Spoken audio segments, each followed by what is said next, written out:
c'est Benchy. Je conseille des films aux enfants et à leurs parents avec un regard très aiguisé sur le cinéma. On est exigeant ou on l'est pas. Aujourd'hui, on se retrouve pour parler du film Le vieil homme et l'enfant. Ce long métrage, sorti en 1966, est le premier film du réalisateur Claude Berry. Il est connu pour avoir réalisé Manon des Sources, que vous avez peut-être déjà vu. Le vieil homme et l'enfant raconte l'histoire de Claude, un petit garçon juif confié à un vieux couple de paysans pour échapper aux dangers de la Seconde Guerre mondiale.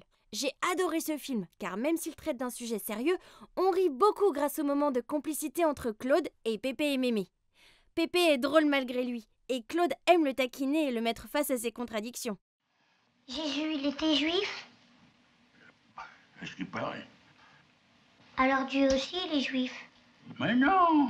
Mais si, mais elle m'a dit que Jésus c'était le fils de Dieu, alors si Jésus est juif, son père aussi? Le réalisateur s'est inspiré de sa propre enfance durant laquelle il a été confié par ses parents à une famille de paysans.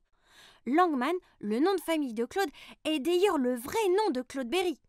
Cette histoire est extrêmement émouvante.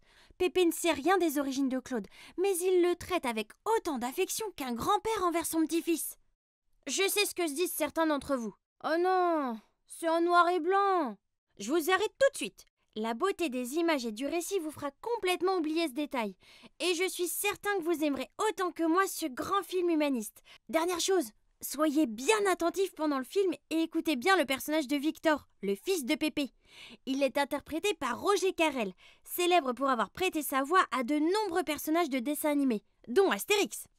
Ah, je dois vous laisser, mon film à moi va commencer. Promis, je vous parlerai de ce nouveau film la prochaine fois. Bonne séance, à bientôt!